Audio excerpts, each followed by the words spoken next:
In today's episode, we're going to look at the number one cause for sexual desire problems in relationships. And no, it's not actually hormones. It's not? Nope. Even though we spent the last 2 weeks talking about the importance of our sex hormones, there's something that will kill desire even if all of your hormones are firing, and that is your sense of self. Get ready for this episode of Master Your Marriage.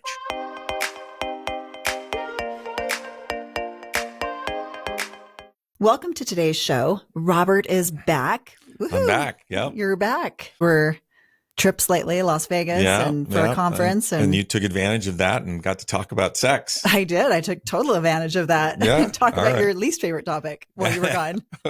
My least favorite topic? To talk to other people about. Maybe. We'll see. Well, he is back. And today is our final episode in this series on owning our desire. And it's going to be pretty juicy. But before we begin, we want to welcome those of you who are joining us for the first time. We have a lot of new listeners. And so we first just want to say thank you for being here.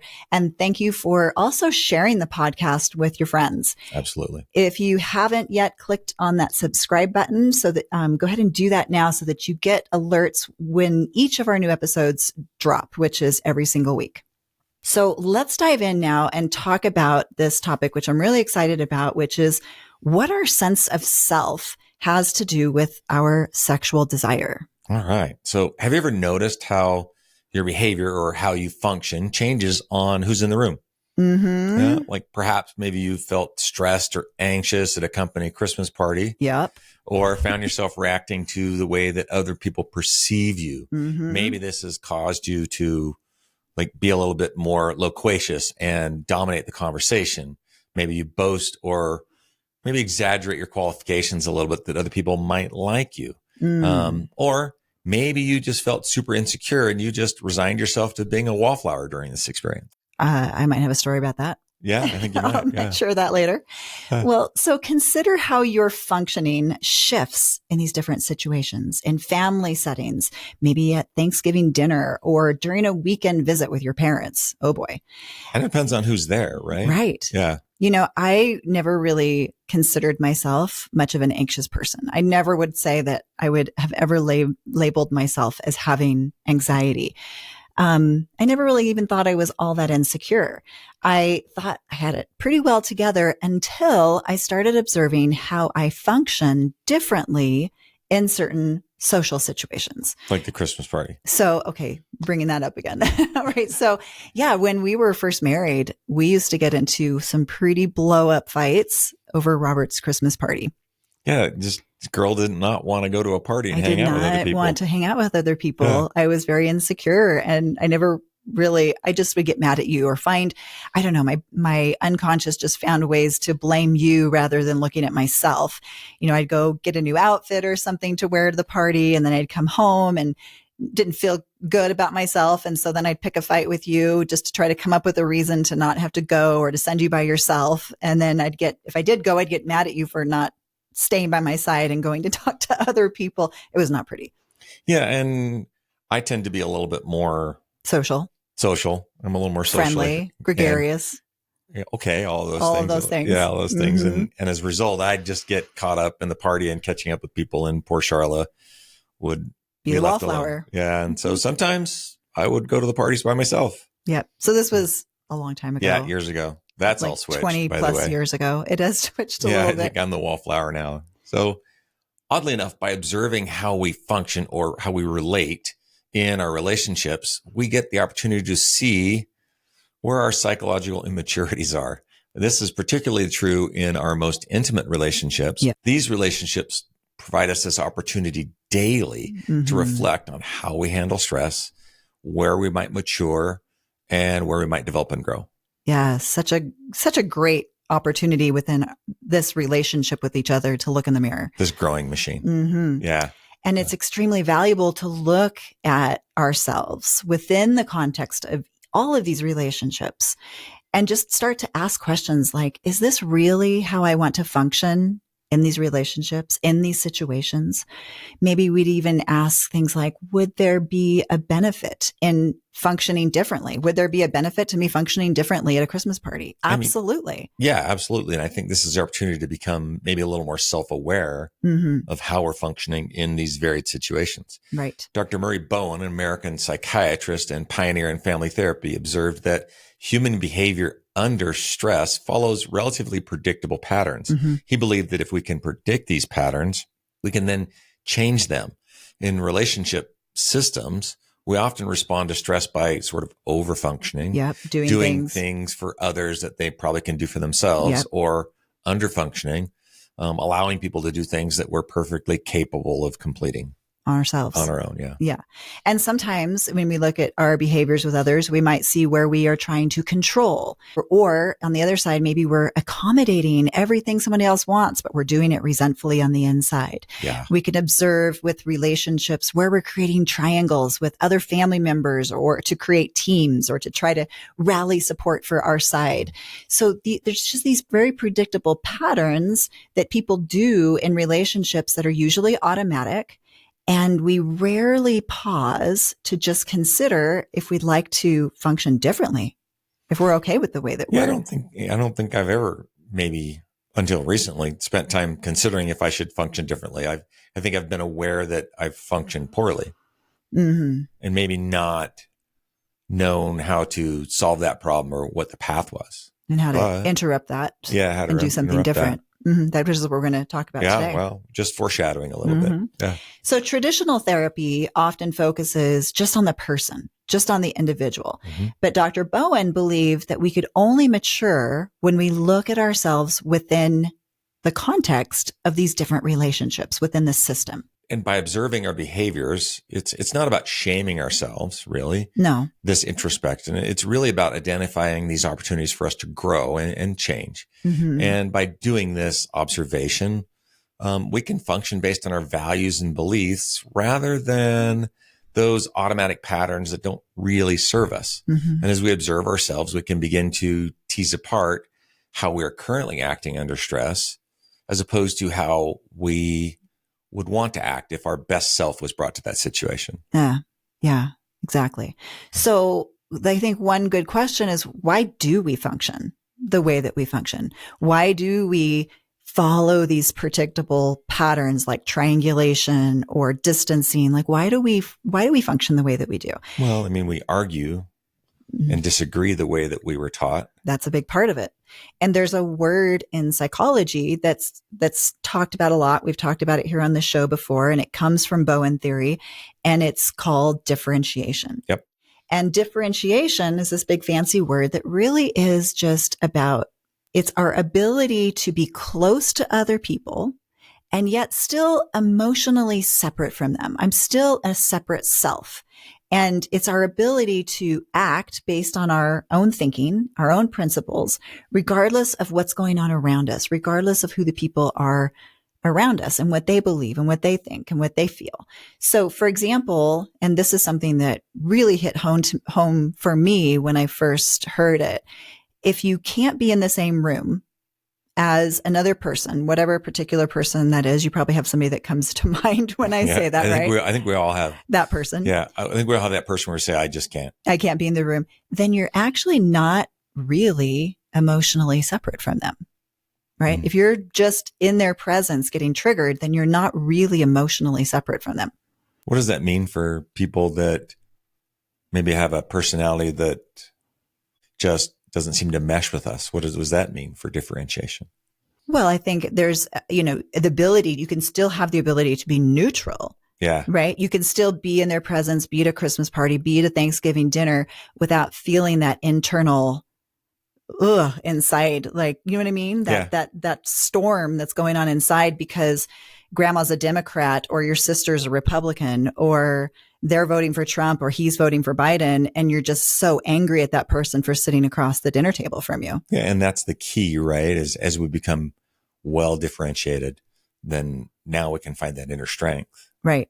Yeah. Right. So I'm going to say that again. If you can't be in the room with someone, then you're not exactly emotionally separate from them. Yeah. And that's important to think of. And we all function differently based on our level of differentiation. Our level of differentiation is largely influenced primarily by our families. We mentioned this not to blame our families or excuse the functioning, but to understand that our family system, how we were raised, what we saw, what we did, significantly impacts how we think and act for ourselves, and also how we're triggered. Right. And I think it would be helpful to kind of start at the beginning and look at how we actually do develop, and how we develop within our family, and how we develop something called a sense of self. Okay. And that's a self with a capital S, right? How this self of ours develops. When we're born, our sense of self is initially very reflected through our family, through our parents, our caretakers. So we understand our worth, our goodness, our value through the eyes of our parents. They tell us who we are, and we believe them, right?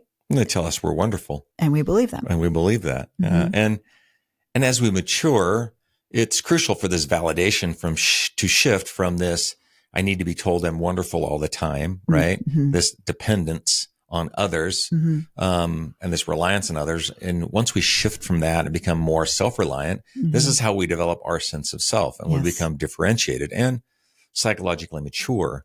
Right. Unfortunately, this doesn't often happen, which leads us to have this sort of excessive focus on what other people think and whatever they feel and what they do. So we're sort of tied into how other people perceive us.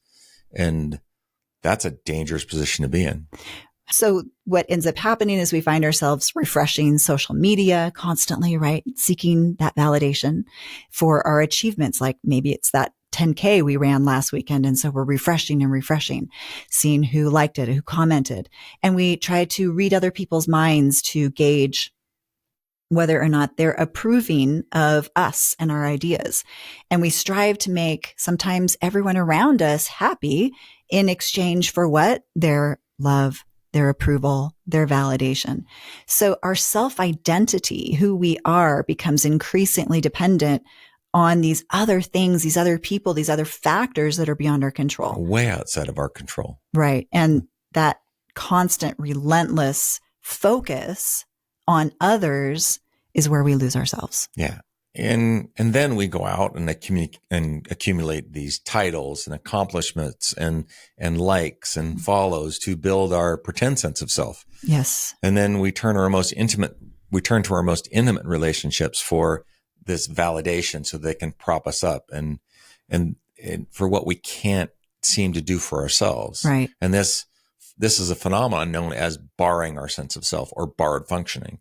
And it happens when we rely on other people or the people around us to regulate our emotions. Yeah. Right. Whether that's to make us feel calm, or whether we use other people to reduce our stress, to give us confidence. We borrow these states from others that we can't seem to regulate or create within ourselves. Yes. This borrowed sense of self. And this happens in relationships constantly, right? Yeah. And I think it's important to note that in our most intimate relationships, right, in our marriage and with our committed partner, a little bit of that borrowed functioning is going to be normal.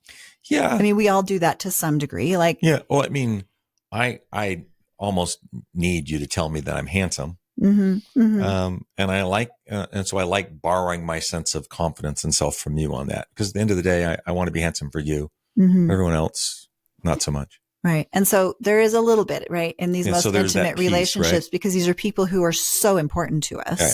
So there's a little bit, but then it can become too much. It can become excessive to the point where it has serious repercussions, even in marriages. So if you think of it this way, when you give someone else the power to elevate your functioning, to function better, then that means you also give that person the power to reduce your functioning. Yeah, they have the control knob, right? Either they can turn you up, and what we don't realize is they can turn you way down. Yes. Yeah. If they're not there when we need them to boost it, to prop us up, to turn the dial, and we can't turn the dial for ourselves, then, that's going to make us vulnerable to a lot of different negative states like depression, anxiety, stress, feeling insecure, and then a lot of conflict, which we're going to talk about in just a minute. In our inability, there's a lot of ins there, in our inability to control ourselves, Mhm. we can't self-regulate, we then try to control everything else. Yes. We change people around us. We make demands. We try to hold on to conditions. Right. And so we control people. So we try to make them calm, right? Like you need to calm down when we're not calm, Right. so that that we can borrow that sense of calm from them instead of being that sense of calm. Yeah. And as you say that, it reminds me of even our kids. And how many times do we say to our kids, like, tell them they need to be the one to emotionally regulate and they need to be the one to calm down when we're the ones that actually are out of control. Oh, yeah. Right? Yeah, absolutely. So that's an example of like trying to control the other person because we can't control ourselves. So now this was supposed to be an episode about sexual desire. I know. Where's the sex? I only said sex once, and I had this envision, and I've listened to the episodes like it was going to be all this sex talks the whole 2 weeks while I've been gone. Right. I cleaned it up for you. This is the fourth one. It's because you're back. And there's not been any talk about sex. Not been any talk about sex. We're getting there. Here we go. Here we go. Right. So I've been waiting for it. Most people don't realize this, but an underdeveloped, fragile sense of self is actually the number one source of most sexual desire problems in relationships. Are you serious? It is. It's shocking. Even though we've spent the last 2-3 weeks talking about things like sex hormones and the crucial role that they play in creating desire for us, which they do, there's no doubt. The truth is that our level of differentiation, or this psychological maturity that we're talking about, often plays an even greater role in sexual desire than our sex hormones. Because when our borrowed functioning, right, borrowing these states from other people that we can't generate in ourselves, when that fails, which it inevitably will, our insecurities, our anxieties are going to intensify. And when our partner can't psychologically support us, psychologically prop us up, then our sexual desire hits the brakes. Yeah, I mean, so I guess probably we should just tell a story to help illustrate this. I think that makes the most sense. So maybe we can share. You want Connie and Dennis? Let's share that story. Okay. So Connie and Dennis, they sought therapy after Connie had a 6-month affair. And from the outset of therapy, Connie had stated, and you'll be Connie and I'll be Dennis. Okay. Okay, go. So, I don't know what you expected from me. Was I supposed to be celibate for the rest of my life? Well, I sort of thought we had this commitment to each other and fidelity was important to us. Well, I mean, what about your commitment and your promise from 5 years ago that you were going to work on the sex problems in our marriage? Okay, so a little background here. Connie was a successful businesswoman and was always in that relationship the higher desire partner from the start.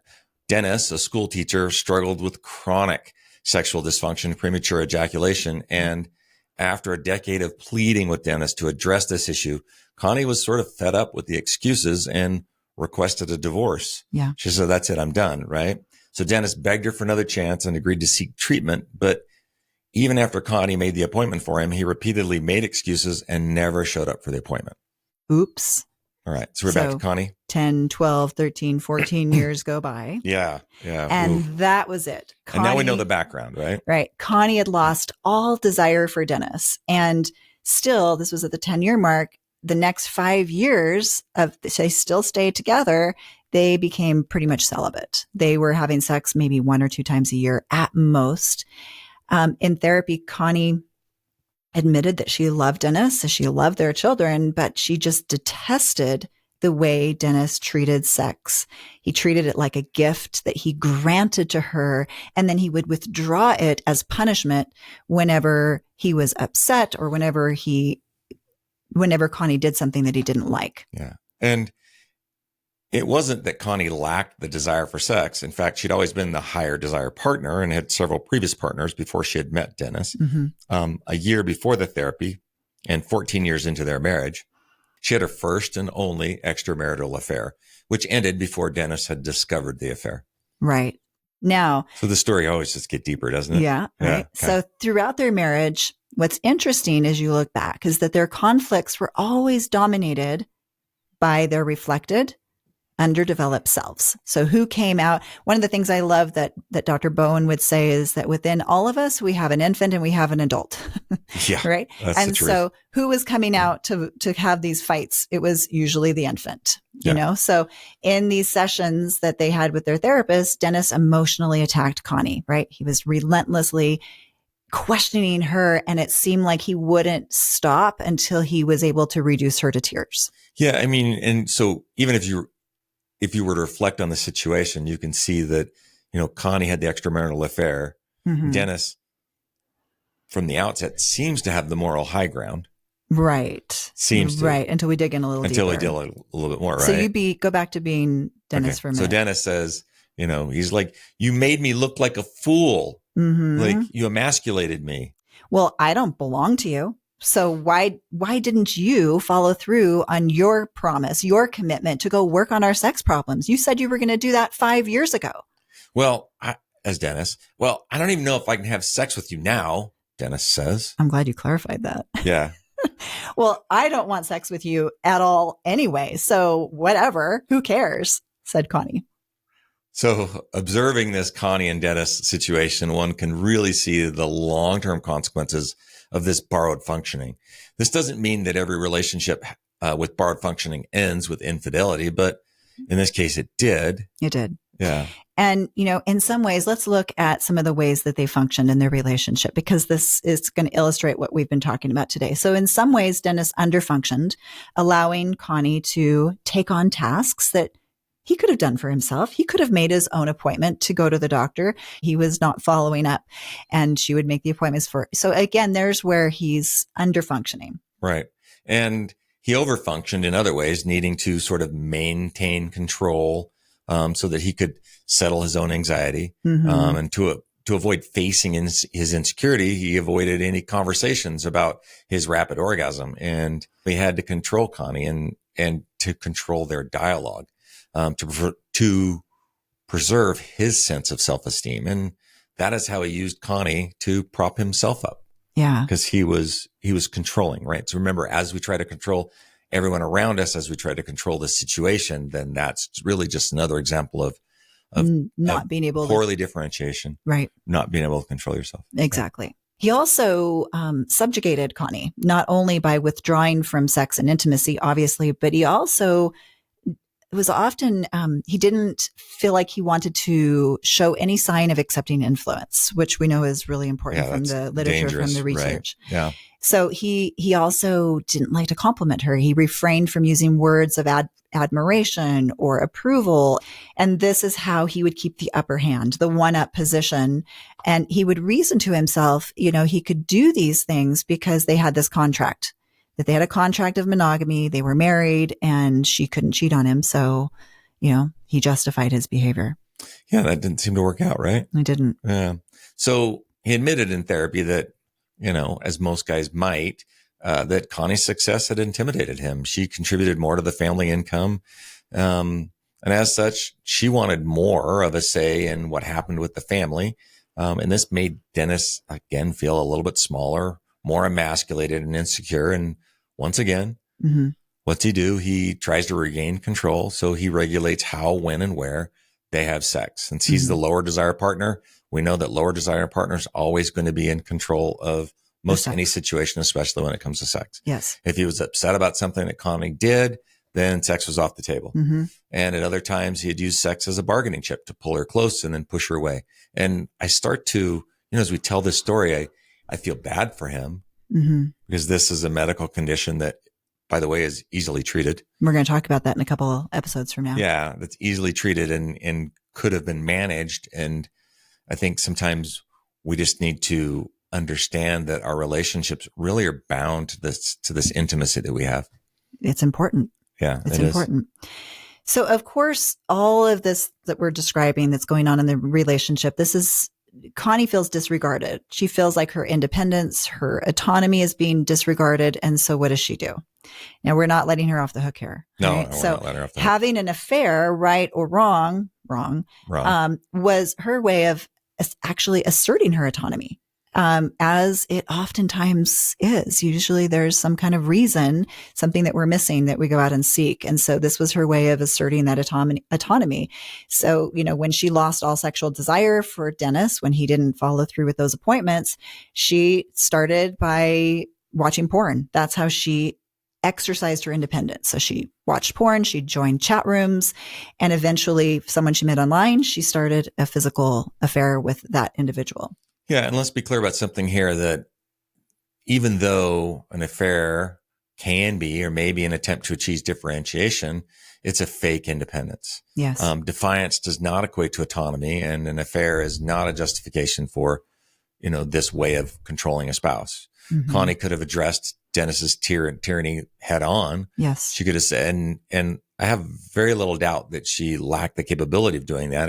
No, she was a strong woman. She's a strong woman. Yeah. She could have addressed that. She could have taken a principled stand, and she could have been honest with him and said, look, I love you. Just like these behaviors, I'm not going to tolerate in our relationship. Exactly. And she didn't need to sacrifice her beliefs and morals to gain more freedom in her relationship. And I think as you look at it, you realize I don't think she gained more freedom. No, she didn't. Yeah. So this story maybe is extreme, but not so much. I mean, it's really one of millions of stories that illustrates how our reflected sense of self destroys relationships, destroys sexual desire and sexual function. In fact, as Dr. David Schnarch says, battles of selfhood, which is what this was, battles of selfhood far outweigh hormonal drive in determining your sexual desire. So how do we psychologically grow up? How do we mature? I said the word grow up, and that's because those who ascribe to Bowen theory often refer to this psychological maturity as growing up. Right. So how do we grow ourselves up? Well, I'd say the answer is by strengthening our sense of self. Mm-hmm. The question is, but how? But how? How do we do that? And there isn't a linear step that you can do to kind of, you can't step 1, step 2, step 3, and voila, you're now got a sense of self. Building a solid sense of self is kind of a complex, lifelong process. And I'm free to admit that I'm not well differentiated in some areas and around some people. Totally. I don't think there is anyone out there who is. Yeah. Right. But if I am honest with myself at the same time, I realize that I should be able to grow and differentiate more. Right. We're still alive, which means we can still grow. Yeah. There's still opportunity for growth. So even though there, like Robert said, isn't this linear step-by-step process for you to help you get there, we can share a few principles with you. We can share with one of our favorite resources with you today. So first and foremost, we have to start focusing on ourselves. Okay. That's step 1.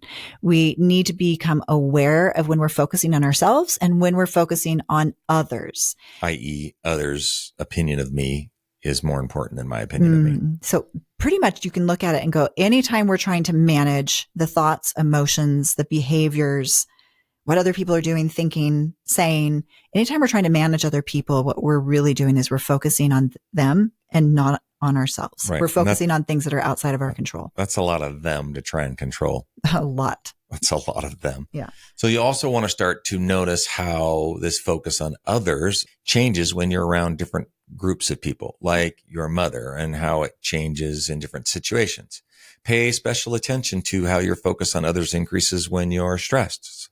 Well, I think that's key, because when we're stressed, that's when we really see, where. Yeah. We see how grown up we are. We really get to see how grown up we are. When we get stressed, we become children. We do. Right. Yeah. So all of, what we're saying is focus on ourselves rather than focus on others. And that sounds nice. It's easy, sounds right? easy. Yeah. But it isn't so easy, because focusing on ourselves is actually really hard. It goes against something primal in us, something instinctual in us. It goes against our instinct to fight or freeze or flee the situation. And I think sometimes it can feel like, oh, I'm letting that person off the hook for their bad behavior. When you tell me I need to focus on myself, what about him? What about her? Yeah. What about their behavior? What about all these things that triggered me? Mm-hmm.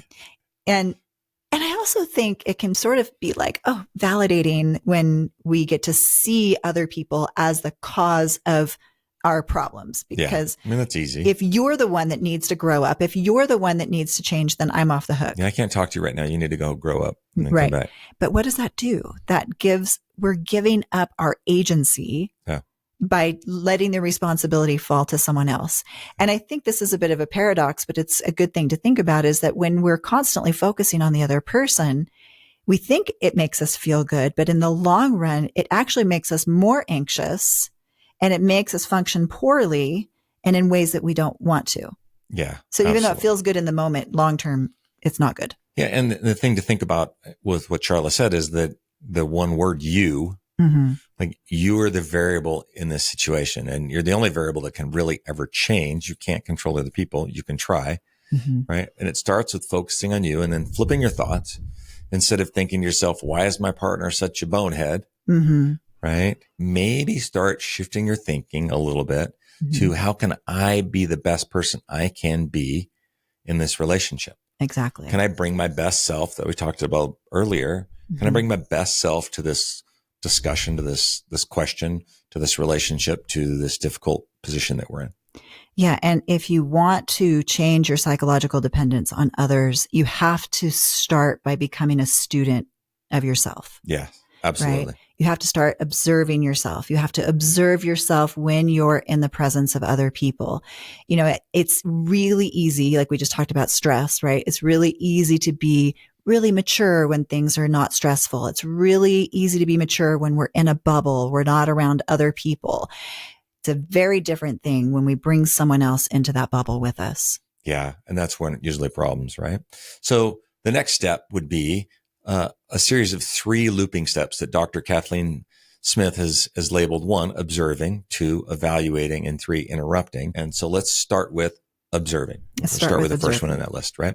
So before you can change your anxious functioning, you need to know what it is. And the part of analyzing and observing is that when you observe, you actually start to use a different part of your brain that helps you calm yourself down and regulate. So we're observing how our behavior is coming across, how it's affecting others, and how it's affecting us. Yeah. And I love what you said, because, you know, the thing is that when we're in automatic behaviors that we don't like, we're using one part of our brain. But when we start to observe, we're using our prefrontal cortex, right? We're starting to use more logic and reasoning. So now it's like, oh, I'm actually starting to calm myself down just by taking a time out to observe ourselves. And then the second step is that you need to evaluate your behavior.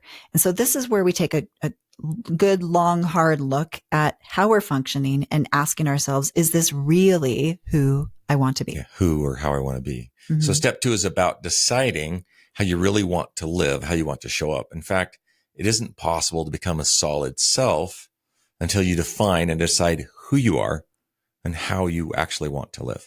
This is key. Honestly, like I give tasking to all my clients in between sessions, and oftentimes I will have my clients write a paper, like a belief paper, so that they can start to identify what are their principles, who do they want to be, how do they want to live, so that they can start to see that gap between their current automatic behavior and the person that they really want to be. So for example, sometimes I'll assign that in different contexts, but with a particular client that I was working with last week, I asked her to journal about what her role and responsibility was as an adult child to her mother. Right. Like, what is your responsibility to your mother here? And then conversely, also write out in her journal, what is her role and responsibility to her adult children, because she has adult children as well. So, there's a lot of adulting going on. Right. And, but there had been in these relationships that she had, there'd been a lot of under functioning, over functioning. And so this exercise that I gave her is going to help her to go and tease out the difference between her automatic behaviors that she had been doing with who she wanted to be, her best self. Right. And then thirdly, you have to start interrupting what is automatic. So these automatic triggered responses, you need to mentally hit the brakes and interrupt those, and look for ways to interrupt these autopilot reactions and even overfunctioning, underfunctioning. Right? For example, if I was going to spend the week being more self-focused, I could look at my upcoming week and say to myself, like, what are some opportunities for me to practice being more self-focused? Maybe I have a staff meeting coming up, and I could use that as an opportunity to start practicing my new behavior, my desired behavior. Or maybe I have a difficult conversation coming up and I want to be less stressed and I'd like to bring my best self to that equation. Maybe I can also interrupt that and try practicing some new behaviors. Perfect. So again, it's observing, evaluating, interrupting, observing, evaluating, interrupting, rinse and repeat over and over, observing, evaluating, interrupting. And this isn't something that we do for a month and go, okay, I've arrived. I'm already better. I'm all good. Yeah. Right. This is something we do for a lifetime because none of us are perfectly differentiated. Most of us, myself included, right? We still have a long way to go. I think it's interesting. And I've said this to Robert many times. It's like every time I think I'm, so mature, like, I'm so differentiated, right? That's when life has a way of putting one more person in your path, one more situation in your way. That's when your kids grow up and they get to take on a new responsibility to show you where you're still underdeveloped, where you're still immature, where you still get to grow, where you still get to figure out how you want to align yourself with who you really want to be. So we've given you a lot of information. Let's talk about some resources that can help you because there's so much more to say about this topic. Let's talk about how you move forward from here. Okay. Knowing what you know, what's next? What's next? So almost every one of our clients, I ask them to read the book by Dr. Kathleen Smith. It's called Everything Isn't Terrible. It's not. It's pretty much my go-to number one book in all of my coaching sessions. I pretty much hold a book club with every one of our clients and they read along. I've read the book now multiple times. A one-on-one book club. A one-on-one book club. Yeah. What I love about this book though, is at the end of every chapter, we talk about observing, evaluating, and interrupting. And so there's questions at the end of every chapter and assignments. And so you can actually start to integrate these principles that we've talked about today into your life so that you can construct a more solid sense of self. So definitely recommend you guys order that book for sure right now, and start with that. Yeah. And a more solid sense of self will empower you in just about every aspect of your life. Yeah, not just sexually. Though you will find that your sexual desire will not ebb and flow based on your partner's thoughts and feelings. And anyone else's thoughts and feelings. Yeah, or anyone's thoughts and feelings. Yeah. Right. So I was thinking of something. I had this idea that's been coming to me this week, and I haven't decided yet whether I want to do it or not, but I'm going to throw it out there and let you guys decide. So I'd like your feedback. If I were to get enough interest, I was thinking of doing a book club for more than one, but a book club for as many as wanted to join, where we read this book, Everything Isn't Terrible, together as a group. And I would just facilitate. I wouldn't be coaching, but we'd get together every week and have everyone share some of the things and ways that they're implementing their learnings. Yeah. And I was thinking I might be able to start at like end of July, 1st of August, charging a small fee, maybe $20, $30, just so that there's accountability and people show up. And so if you are interested in that and wanting to commit to that, I'd like you just to send me an email, masteryourmarriage@gmail.com. That's our email, right? Yep. And let me know if you'd want to get on the wait list for that, because if I have enough interest, then I will go forward and I'll set it all up and create a group and we'll do that. So as we wrap up today's episode, we'd love to hear your thoughts on the episode. And if you have any questions as well. So we want to know your thoughts and feelings about what you learned today. So come on over to social media, and let's talk about it. And thank you so much for joining us. We're grateful for you. The algorithm really depends on your ratings and comments to help us reach a larger audience. And if you haven't yet, would you please leave us a 5-star review? And more importantly, as always, if there's someone in your life that needs help in their relationship, we would really appreciate it if you would share this episode with them. And of course, be kind to each other this week. Take care of each other. And remember, it's the small things done often that make the biggest impact. Until next time.